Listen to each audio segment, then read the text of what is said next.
Alrighty, I think that'll just about do it. Alrighty, welcome everyone. Thank you so much for joining us for our first of many webinars that we'll be running through this year.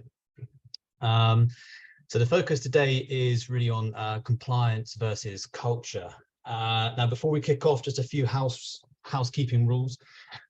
We've got a fair few of you joining in the room today, and so we're going to keep everybody on mute, but please do use the chat box for any Q&A, questions you've got, comments, insights, thoughts, that kind of thing. Leave them in the box there, and what we'll do, we'll leave some time at the end to go through those. If we do run out of time, not to worry, we'll follow up with a recording of this session, and of course some of the answers and some other content that would be useful for you. Alrighty, so that being said, let's run through some introductions and a bit of a scene setting as to why we're doing this session and what this is all about before we jump into the questions. So my name is Luther Knight. I look after the commercial team here at OutThink. And what can I say? I'm honored to be hosting two incredible speakers here today. The focus is going to be on compliance versus culture through cybersecurity. Two incredible speakers that we've got with us today, Kerry Jones. So Kerry's really a people-centered security champion, which is to say, Kerry spent a long time focusing on building curated security programs throughout her career, based on understanding what the users and the people are doing within an organization, getting the context from those users, what their working practices are, how compliance impacts things like productivity, what people's self-efficacy is in actually delivering and aligning to some of the secure behaviors, and then producing these programs for the people to fit the requirements of the business, rather than coming into an organization and creating a more generic security program and forcing people to do it, if that makes sense. So Kerry's got a great long history through government, financial services, banking, and is now heading up the security awareness and community team at Lego. And if you haven't seen the Lego offices, please do Google them quickly now, because it looks like the most fun place to work ever, and I'm quite envious. So thank you, Kerry, for joining us today. And also alongside Kerry, we have Lucia. So Lucia is a highly respected thought leader across cybersecurity. She's policy council and board member of the National Technology Security Coalition, involved with the Department of Health and Human Services Cybersecurity Task Group, part of the Forbes Technology Council, and Chief Women Executive Leaders Network. All of this, by the way, whilst resident CISO turned advisory board chair at Proofpoint. Proofpoint, might I add, were recently named in the Gartner Innovation Insight Report alongside OutThink for the novel approach there to human risk management. So Kerry, Lucia, thank you so much for joining us today. Thanks for having us. Yeah, thank you. Okay, so just a little bit about the background then for this session before we jump into it. We'll keep this session for about 45 minutes today, but again, we'll leave a bit of time at the end for a bit of Q&A. So this has come about because the work that we do at OutThink really centers around quantifying the human risk amongst the broader financial security and business risk in an organization. So that's to say, what type of risks are users creating based on their actions and their behaviors, which is more to say, where does the risk of a breach exist in an organization based on what people are doing? So to address this, our approach is really through ongoing risk first, people first security awareness programs, really in order to affect change, foster champions and contribute to an overall secure culture in an organization. And if you think back and look back to the market, certainly from our perspective, when it comes to things like awareness training and phishing simulations and overall kind of policies, a lot of that was aligned to how do we demonstrate compliance and how do we kind of tick those boxes to show that we are aligned in those spaces. So in our conversations with security leaders, leaders across GRC groups, business organizations, and so on, those traditional methods of delivering the generic content once a year doesn't really make a difference, doesn't really work, in the sense that it's not actually affecting change in how people operate at work. So the poor practices, or the behaviors and the things that they do that may be somewhat risky, aren't really being affected by the awareness training that's being run once a year and fairly generic. So then when you look at the market, the ICO, Verizon breach report, and so on, again, that kind of corroborates this, right? 80–90% of breaches have something to do with that human factor. So when you think about that and consider that the bad actors across the globe now are becoming far more creative with social engineering through phishing, your working practices at work are constantly evolving. There's many remote hybrid roles now. There's many preferred workflows of getting things done. No two people within one department necessarily work in the same way, with the same applications, with the same machines, and so on. As an organization, you may be bringing new software into the business halfway through a year. You may be onboarding clients or working with partners with different kind of rules and regulations, mergers, job changes, etc., etc. It's a constantly evolving working practice. So with that, the landscape is evolving with it. And so what we're hearing in the market is, talking to these GRC security leaders and professionals, it's really now become less about we just need to meet a compliance goal, and more about building a secure awareness culture in an organization in order to genuinely mitigate the risk of a breach through fostering great behaviors. And so that's it. And so today, what we'll do with Lucia and Kerry is dive into that into some more detail. And so what I'll do now, after that short intro, is jump into a couple of questions. So Kerry, how about we start with you? We'll start with a relatively easy one. So you tell us, in your experience, why do organizations stand up awareness programs, security programs? What's the intention there? Why is it important?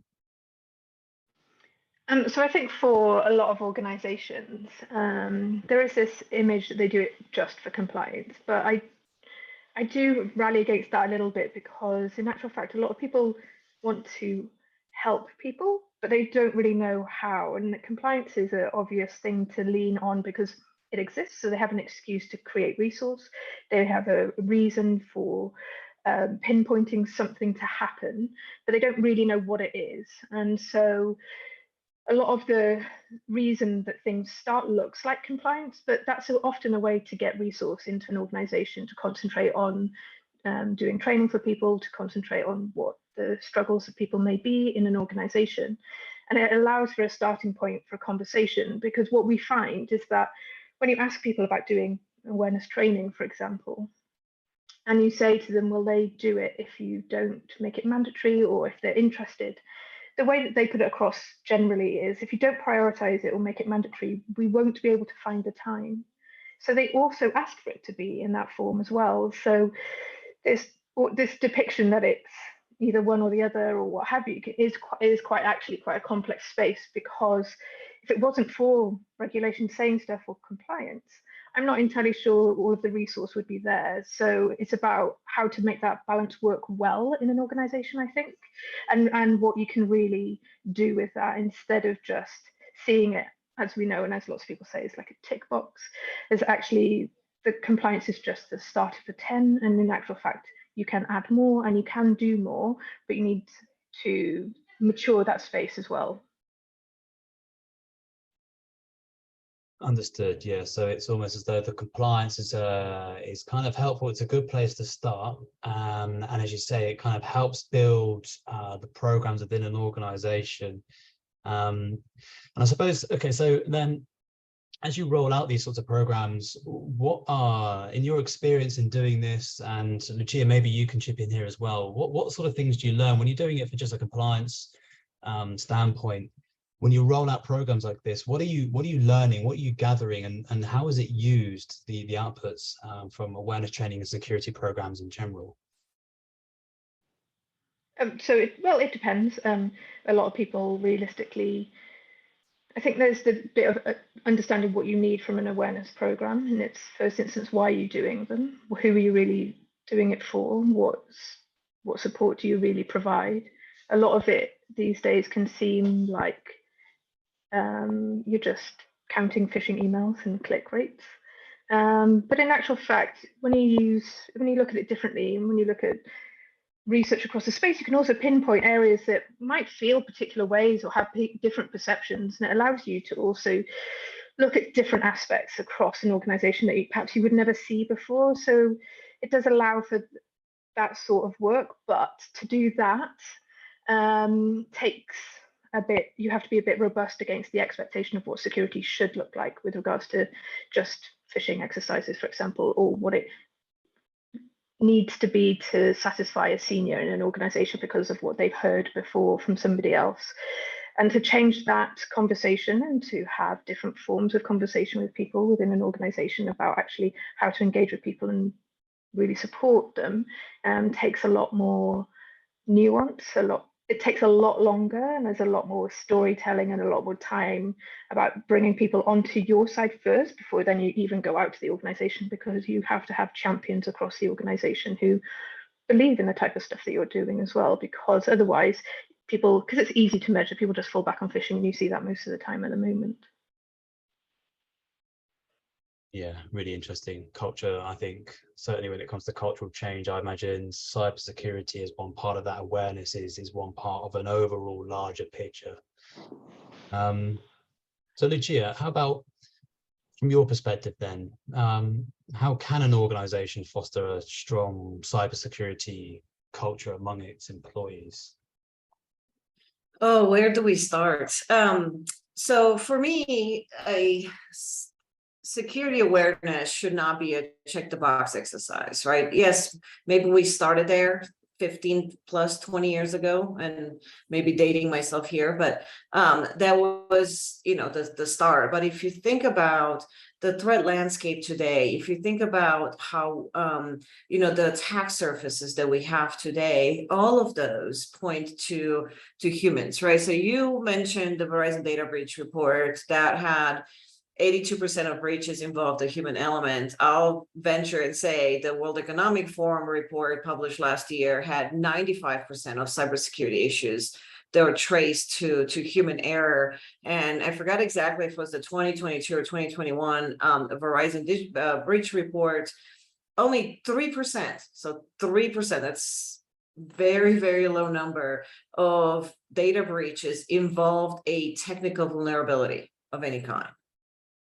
So I think it's important to pause, right, and let that sink in, because that is substantial, right? We all focus, and while absolutely I'm not advocating against it, we all have to do the basic hygiene. We have to do our due diligence. We have to have the best practices in place for a mature security program, period, right? However, I think, despite the fact that over time, people continue to be, the biggest risk to organizations, we have yet to change our approach. So if we think back in the circa 2012, for example, right, while we looked at BYOD and mobility, and the dominant cyber threats at the time were like data breach, payment card theft, espionage, compliance, people were the biggest risk to the organizations, right? Well, fast forward, let's say 5 years later, 2017, the big mega trend was cloud and cloud adoption, and automated ransomware and baking Trojan were sort of the dominant cyber risk.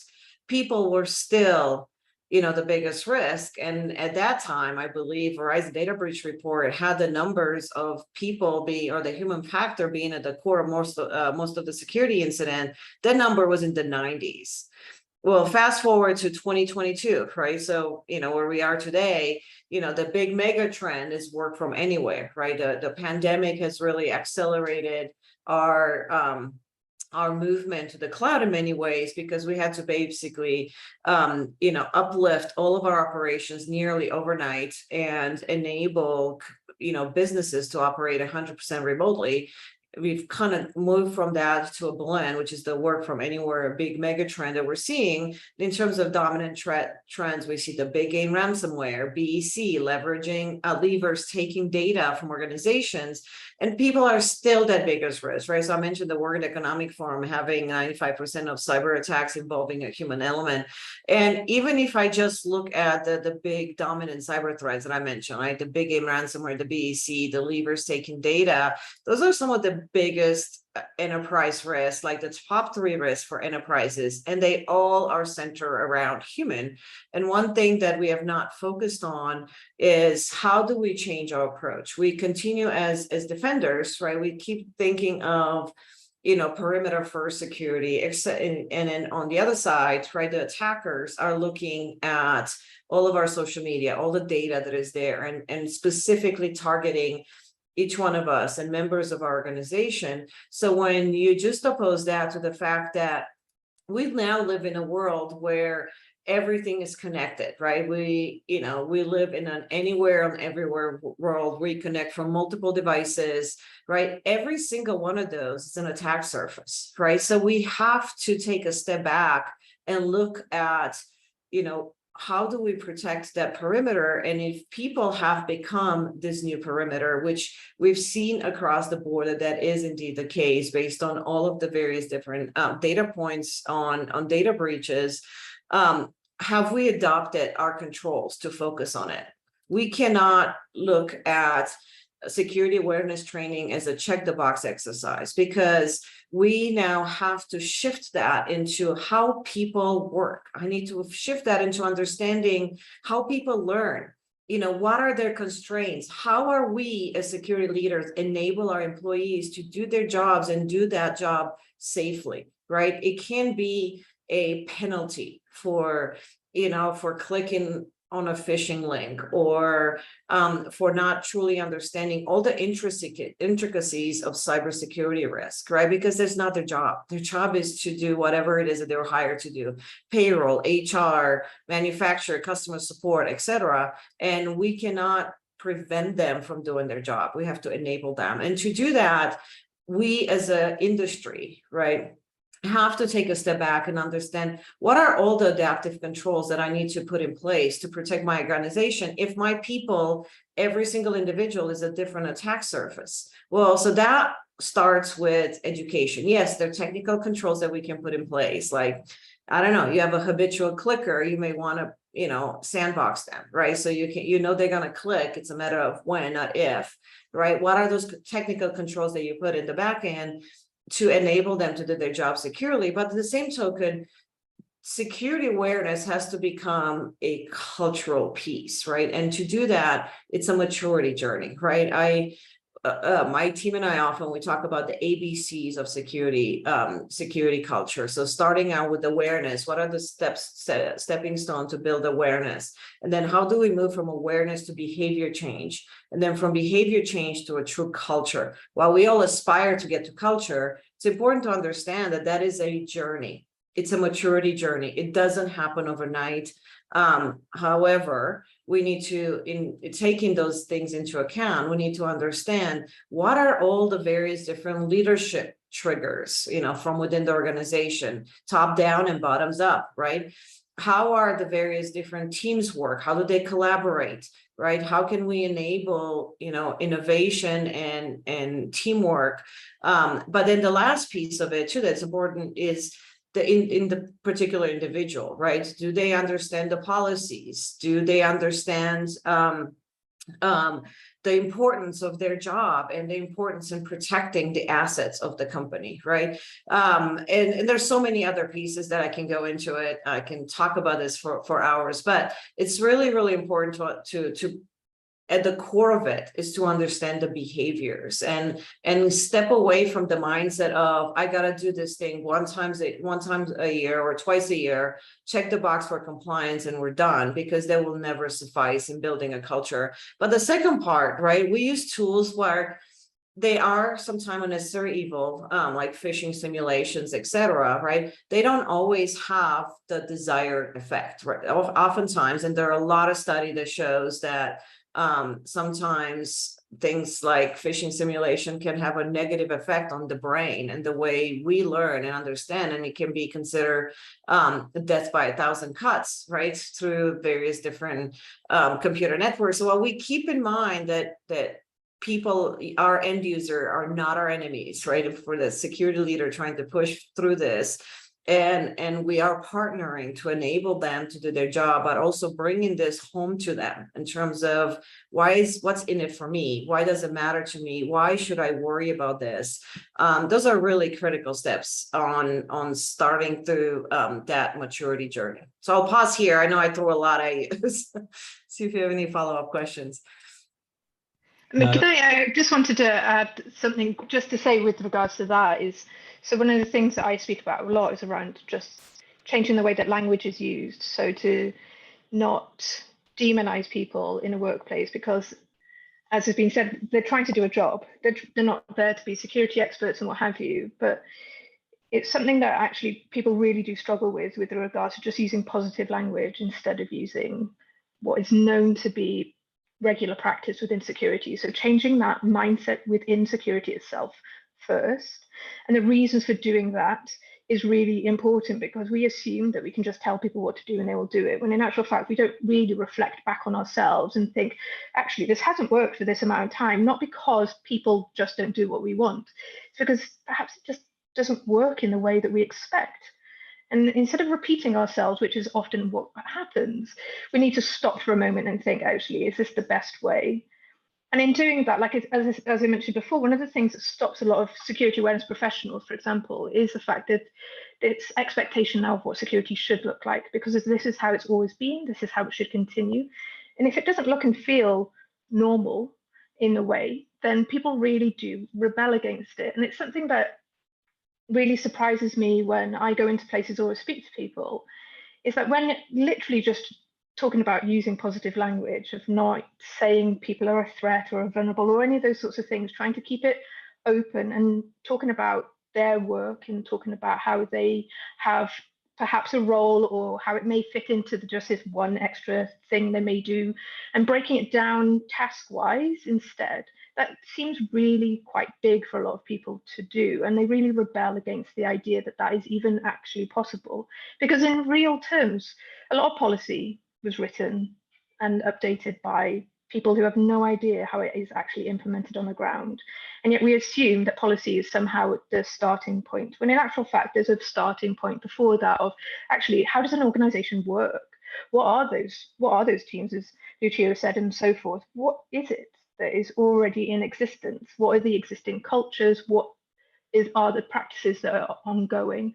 Because when you onboard people, for example, you may teach them about security awareness, but when they go into a team that has been in existence for maybe 10, 20 years, and they have working practices for a reason, because often technology leaves gaps, processes aren't actually fully thought through, and so people actually build a lot of resilience in. So it looks like on the ground when you're using technology that they don't comply with your expectation, but they may not comply for very legitimate reasons. So it's also remembering that when you see these things through tools, when you're looking at elements about what you can do with regards to supporting people, is to always remember there is a reason why. It's not to demonize, it's not to think anything bad. People do things for reasons. It may be an emotional reason in the moment. It may have been they had a hard day, like, come off it, that always happens. It may be there's a pandemic going on and people are stressed, or that you fished them in the day and you've just really annoyed them. So what else is there? There isn't just to think there's this transactional relationship all of the time, that you can do one thing and it just changes somebody. There's a lot of stuff in between. But a lot of security is told by especially and I don't know where it comes from, if I'm honest. I have no idea where seniors have this impression, but a lot of the seniors I work with seem to have this impression it's much more transactional. You just say one thing and it will happen, and that's just not true. We have to be more realistic about actually the lived experience of employees and also the lived experience of security, and that it's actually often, it depends. The answer will, it depends. So you have to be able to adapt and vary what you do and how you do it. Yeah, and I think if I can add that, Sean, I think that's spot on, Carrie. And obviously it's always better to have the carrots than the stick, right? Well, you have to have some policies and some hard lines as an organization in terms of use and abuse of your infrastructure. It's always better to focus on the carrot, right? The positive reinforcement. But one of the things that you mentioned, and I think it's really important to underscore, right, is that we need to consider, right, a security leader, we need to consider our end users' constraint. They have imperfect information. They have less information than we do. They may value their prior knowledge and experience versus what we're trying to teach them. And then, sort of to compare the line manager versus the security manager goals, right? On the line manager side, the goals may be do it fast, support your colleagues, react to customer demands, innovate on the job, collaborate, right? So there's like totally different goals versus we as security managers is, trying to push for think before you act, stick to policies, right? Don't deviate from the controls, avoid shadow IT, don't share sensitive information. Those goals are completely different. And while there's a way to influence and build that culture, right? To your point, it's really important to understand that every single one of us come with our own baggage in terms of our goals, our timelines, our pressure, our home environment, especially in a hybrid work, right? You can have distractions from family, pets, you name it, right? All of those things come into play. And they're all distractions that can play a big role, right? We always talk about it takes one click. And that it's a matter of when, not if. So that's important to take all of the totality of all of it into account when considering how do you move in through your from awareness of behavior to to culture. And one of the things that I think on the behavior side, right, a lot of time in the industry, we talk about our end users' ability, motivation, triggers, right? Do you have the ability to act in a particular situation, right? I love this analogy that one of the CISOs in my team always uses, which is your phone rings. Okay, your ability is, okay, are my hands full? Am I in a meeting? Am I busy? Am I on another call, right? Can I actually answer? And then what's my motivation behind it, right? Was I in a bad mood? I didn't want to answer, or don't know the caller ID, or, didn't want to be rude, didn't want to talk to this person. And then like the trigger of it will be, hey, the phone didn't vibrate or it didn't ring, right? So that's kind of some more simplistic analogy on, ability, motivation, and triggers. That's very much analogous to taking an action for a particular, phishing or social engineering, et cetera, right? And those are all really big elements that goes into the equation that we need to think through in trying to build that culture. Mm-hmm. Yeah, well, one of the other things to mention with regards to culture, for example, is that it's not the lone job of a security awareness professional who's often in a team of maybe 1 to 3 people for up to 80,000 to 200,000 staff. A lot of organizations have and work very, very hard around their values, their purpose, this, that, what have you. There are teams of people that concentrate on creating that look and feel of an organization, both externally and internally. So the way that an awareness person, it's not all on your shoulders either, that you need to partner with other people who may have expertise or just experience, because they may have been there longer, of what works, what doesn't work. How do you learn about the existence of what they've tried before? What works with certain groups may not work with other groups in your organization. But it's learning as well the actual landscape of your organization and who are those levers in an organization who have done some of this work before in some way that you can learn from. Because I think a lot of awareness people that speak to me can feel very put upon, like they have a lot to do, like how is that possible? But there are lots of other people. So remember that it's not always about you as an individual doing everything and somehow being an expert in both behavior, in culture, in this, that, what have you. People do PhDs, they spend their entire career doing these topics. So to expect one person to do it is it's not really going to be particularly achievable.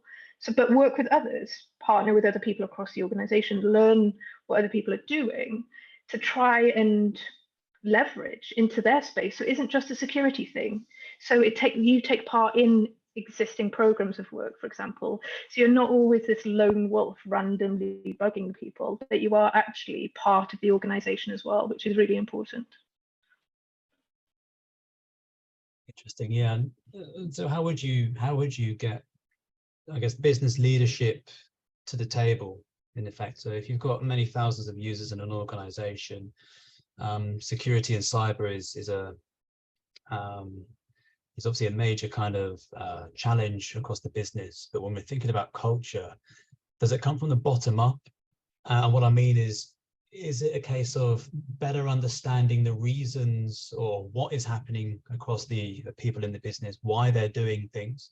So that could be, for example, policies are getting in the way of me being able to do my job, and therefore I drop into shadow IT in order to speed up a process. So is it a case of kind of collecting and communicating with the people in the business in the sense of building a culture, or is it something that you would partner with as a security awareness lead, as you said, across the more leadership side of the business? And, you know, what do you think? Personally, I would do both. So having real stories really helps. So hearing what the blockers may be. And one of the important things when you're doing that is to be very cautious then of how you relay those stories, because there's a lot of pushback. Well, it's a subjective opinion, so what does it matter? But it does matter to that person, and there's a reason why, again. So how you tell that story is really important, and use that sort of qualitative data, but also making sure that you take time to explain. As Lucia said, and as I've said, these things are adaptive. They need to change. This sticking to this is the way it's happened before or what have you doesn't quite work. And there are different ways to approach this, different types of resourcing. There's not one singular metric that will give you all of the answers or anything like that. This is about an ongoing relationship to allow people to take part in that security conversation instead of turning them off, which is often where they are, because a lot of security has been done before to them, and so they feel, a lot of people, both seniors and those who aren't in the senior positions, feel that they know or have a sense of what security is, because the look and the feel can often feel very similar. So it sounds and feels like common sense. So trying to get through existing knowledge is also really difficult, because how do you break that? How do you break that existing assumption of what it is down to something that is actually about, actually, you do need to change the way you approach this. This fundamental aspect is something different. It may still be about people, but it's not quite the same.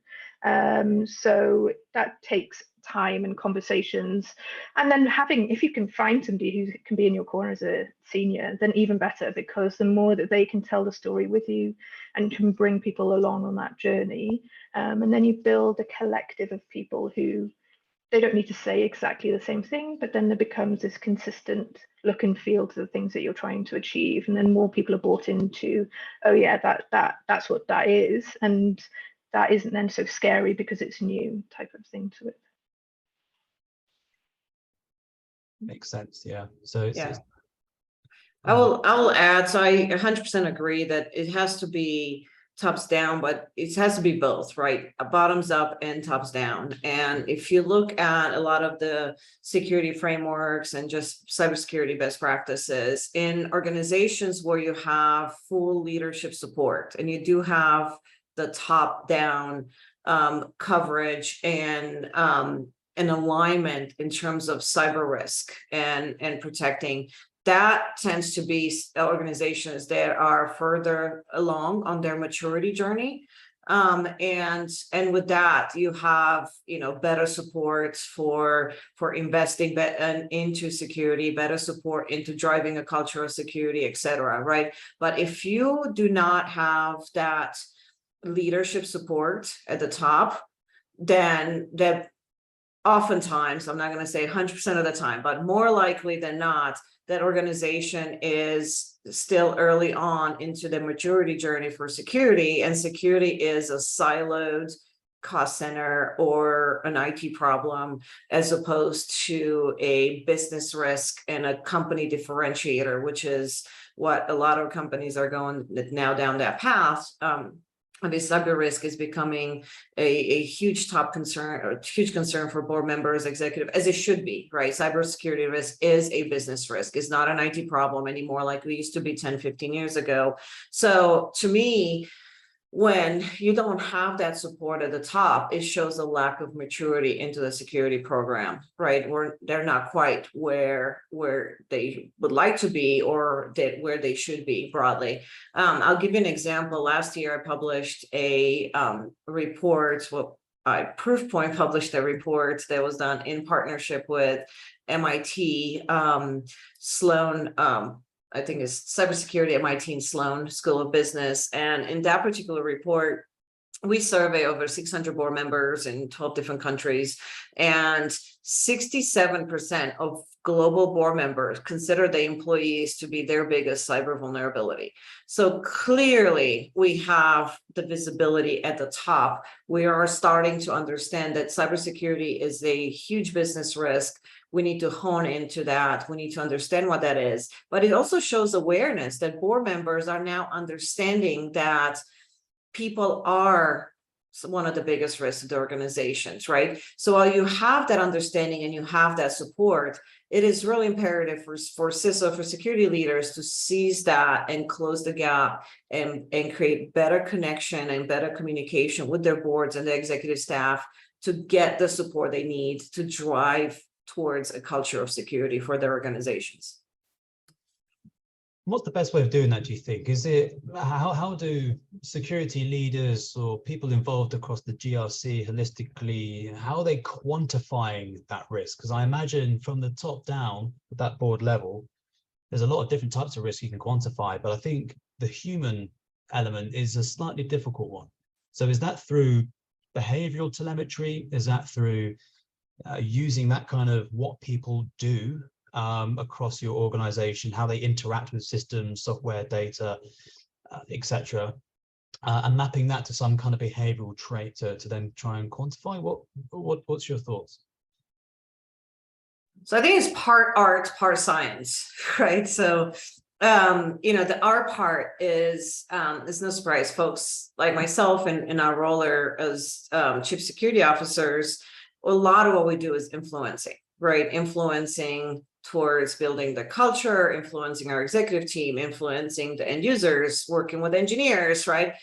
A lot of our role is influencing and try bring awareness as to how do I make this complex topic relevant to every single individual in the company. So that's one piece, right? The second part of it is the metrics side of the house, right? Which is how can I measure my progress? And while the metrics like percentage complete on compliance training or phishing simulation numbers coming down are high level points, right? I think more meaningful are the behavior type quantification, like who are my riskiest user in the organization? Are they acting in risky way? Do they have access to sensitive data, right? How are they being attacked? And kind of trying to tailor your controls based on the highest risk to your organization. But without that visibility, without understanding how every single person is being attacked and understanding that attack surface, is very difficult to defend them, right? We are moving away from the world of all controls applied to everybody. While there are some baseline foundational controls that have to apply to everybody, right? We all also have finite resources. So I can't necessarily deploy controls that may be a bit more expensive, like to a 10,000 organization, right? Maybe my budget allows me to do a fraction of it. So it's better that I hone in and understand, hey, who are my risk user in this part of organizations? I'll take, for example, who's everybody that constantly clicks on a fish? I mentioned that earlier, right? And maybe I'll wrap them in a bubble, right? Put them like in a sandbox, etc., so they can click safely without compromising their environment. Well, who are the folks that have access to to sensitive information. Well, as maybe I look at different controls that validates their password practices. And while there's a whole debate around password or passwordless, I'm not going to get into that, right? But that's just an example. Or I know I have a certain number of users that have access to the most sensitive data for the organization. Some of us like to call it crown jewels, whatever your description is.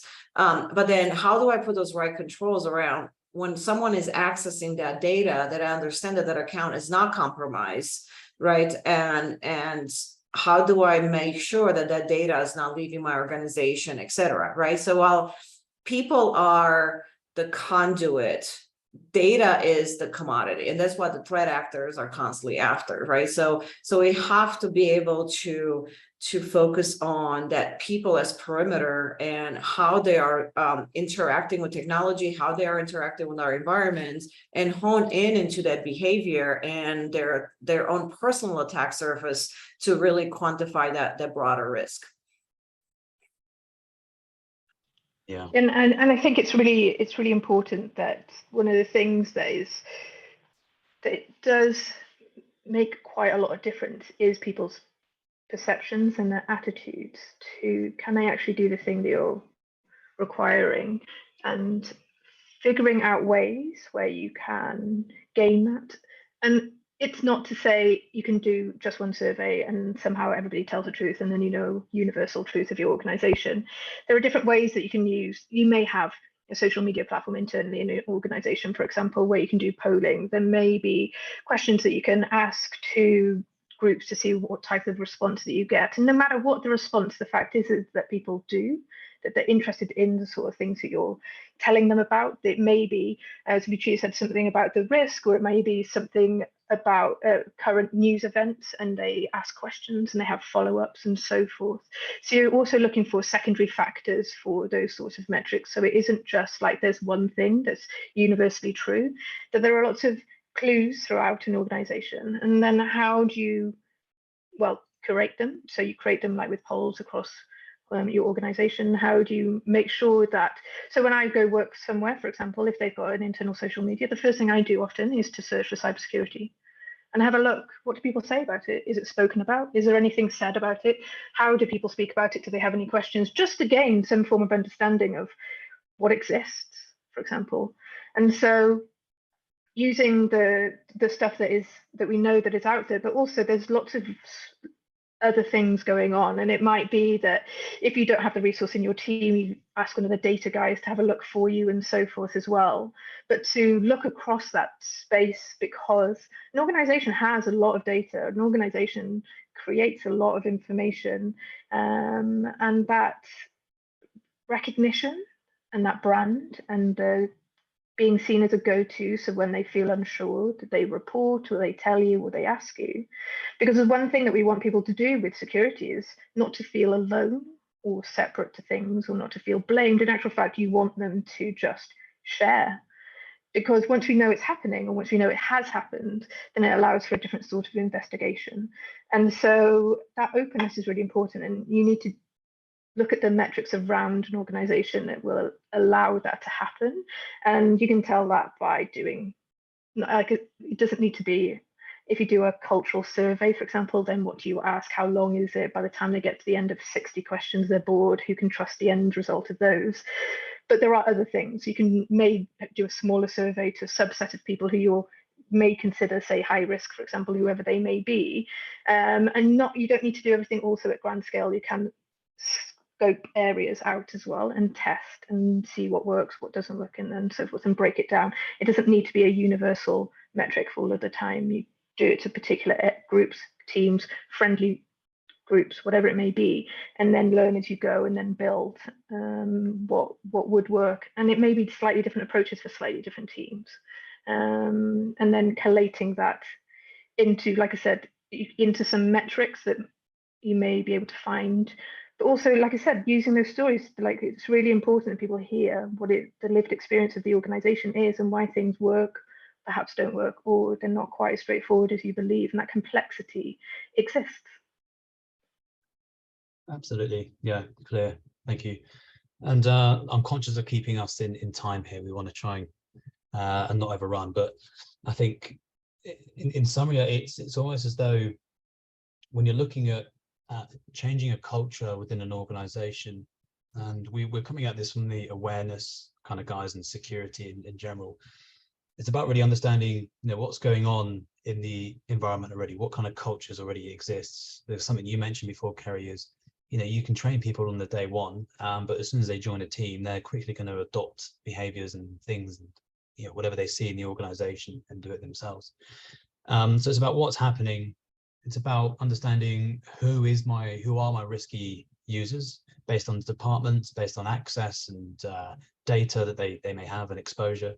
But then also understanding the attitudes and kind of getting the reasons why. If you've got the what and the who, it's almost like, why are you doing these things?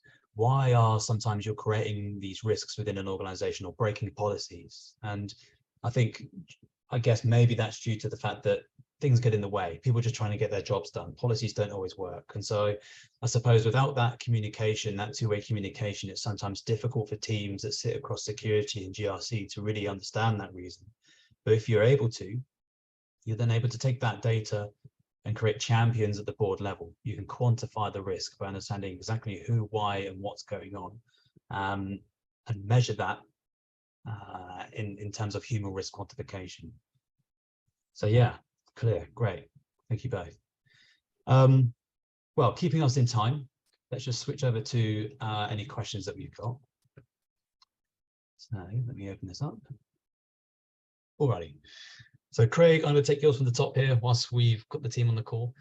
So with all the statistics pointing to humans being the biggest weakness or risk, why do you think there is still a reluctance to adopt identity-centric security strategies in some organizations? Adhering to the concept of at least privilege and strong identity lifecycle management can reduce the impact when these attack vectors are exploited.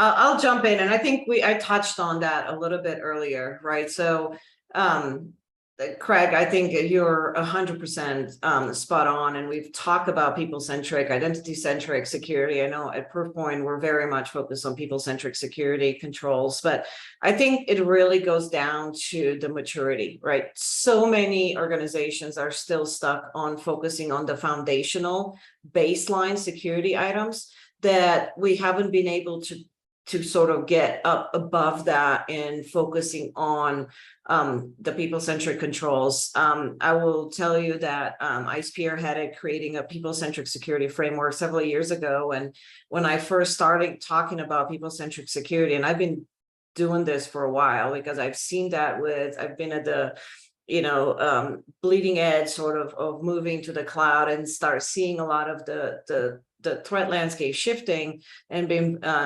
championing people-centric security for many years.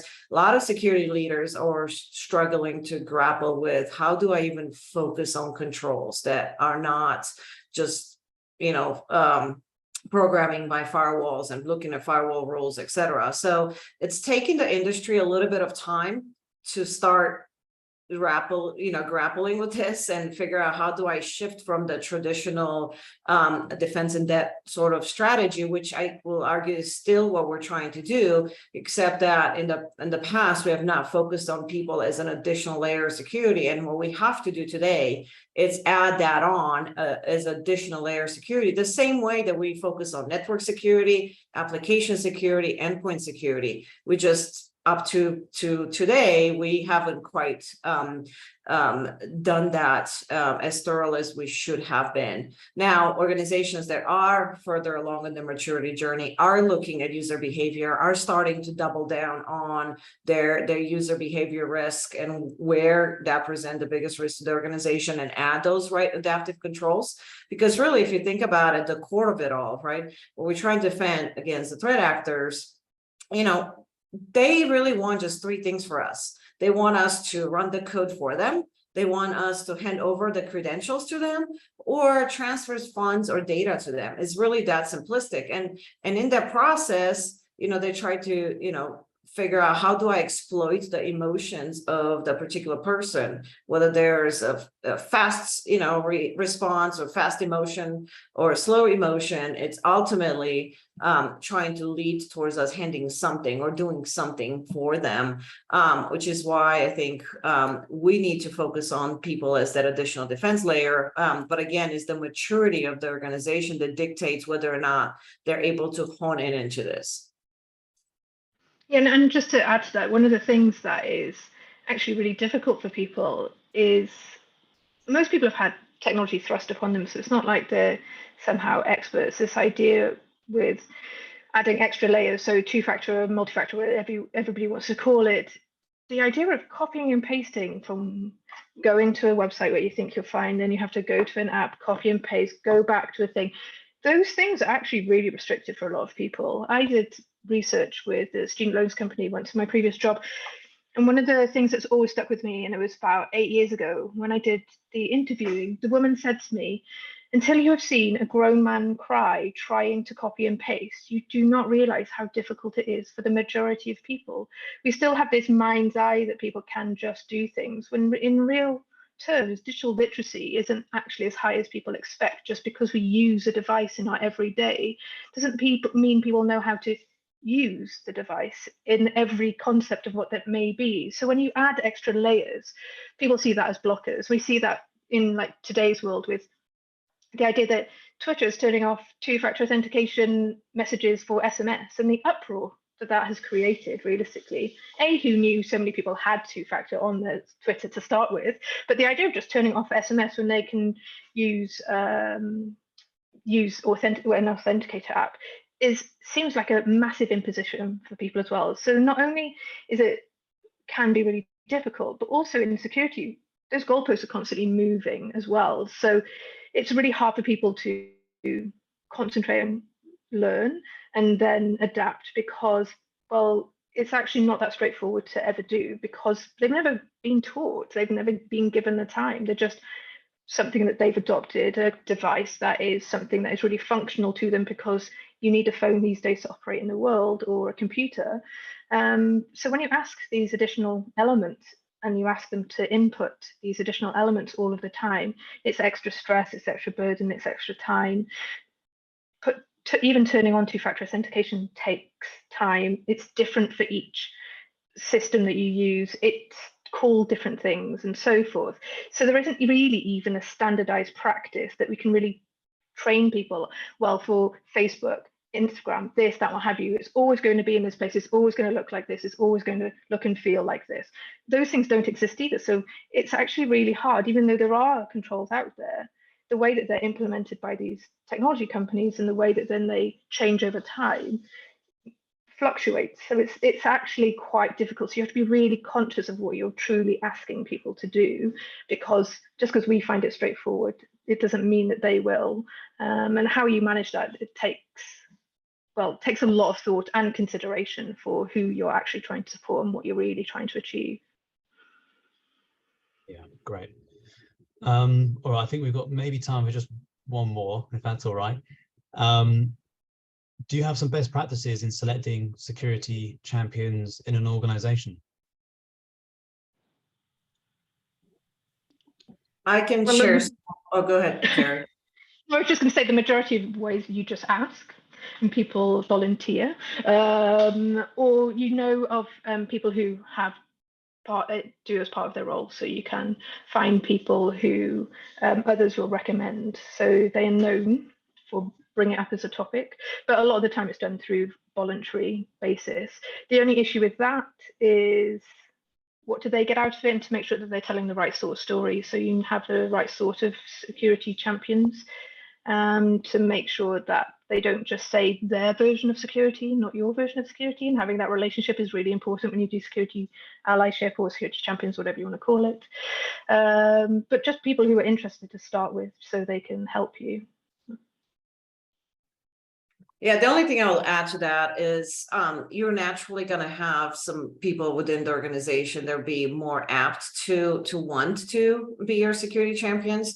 So I typically personally, I try to look across the organization to figure out what are some of the more technical roles within the organization. It doesn't have to be in my team. That can be in IT, that can be in engineering, that can be in technical sales or services organization that have some awareness of the importance and slowly trying to where you try to and it is all volunteer basis, where you try to recruit folks is look at folks that already have some knowledge, but also that they're passionate about the topic, whether there's privacy or security, because I think both are equally important. You'll find folks within the organization that they're more passionate about the topic or more interested to learn more about it. And there are multiple ways to incentivize that.